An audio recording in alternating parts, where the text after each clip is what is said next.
দর্শক, এ নিয়ে আরো বিস্তারিত জানতে রাজধানী এবং রাজধানীর বাইরে থেকে যোগ দিচ্ছেন আমাদের সহকর্মীরা। প্রথমেই যুক্ত হতে চাই সহকর্মী হাবিবুর রহমান অভির সঙ্গে। তিনি রয়েছেন বিজয় সরণিতে। অভি, আপনার পেছনে দীর্ঘ লাইন দেখতে পাচ্ছি, বাইক নিয়ে আসলে অপেক্ষমান গ্রাহক যারা বসে রয়েছেন। কি অবস্থা, তারা কি বলছেন এবং পেট্রোল পাম্পের মালিক যারা রয়েছেন তারাই বা কি বলছেন? তামান্না, তেলের জন্য আসলে এতটা হাহাকার এর আগে কখনো দেখেনি বাংলাদেশ।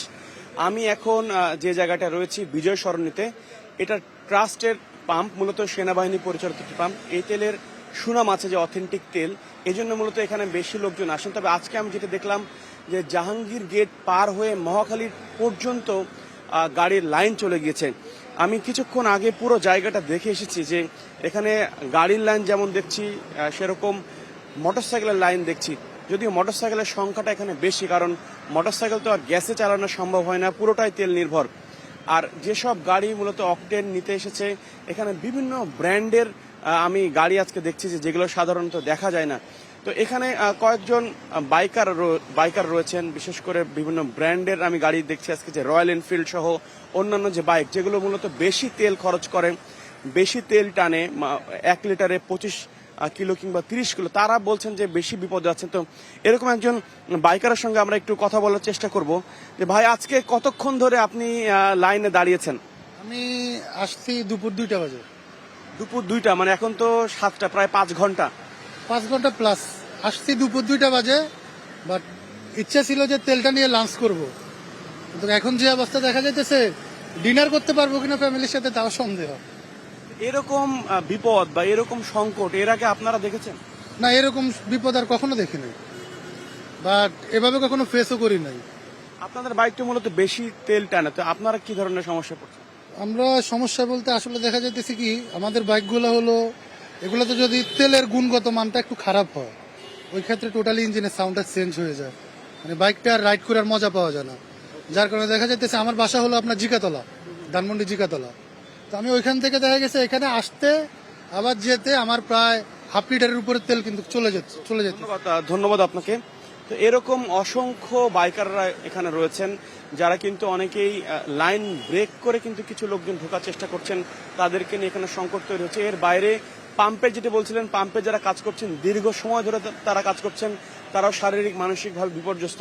সব মিলিয়ে এই যে জ্বালানি সংকট, নতুন করে যেটি পেট্রোল পাম্প অনার্স অ্যাসোসিয়েশন যেটি বলছেন যে তেলের পাম্পগুলো বন্ধ হয়ে যেতে পারে, এরকম খবর দেখে মূলত এই সংকট, এই আশঙ্কা আরো বাড়ছে। তামান্না। অভি, অসংখ্য ধন্যবাদ আমাদের সঙ্গে যুক্ত হবার জন্য। দর্শক, এবারে ঢাকার বাইরের খবর জানবো। আমাদের সঙ্গে যুক্ত হয়েছেন আব্দুল্লাহ আজাদ ঠাকুরগাঁও থেকে। আব্দুল্লাহ, আমরা ঢাকার খবরাখবর জানছিলাম, আমাদের সহকর্মী অভি জানাচ্ছিলেন। ঠাকুরগাঁওয়ের চিত্র জানতে চাই। উত্তরবঙ্গে তেল সংকট দেখা দিয়েছে, তীব্র হয়েছে, সেই সংক্রান্ত খবর জানতে চাই।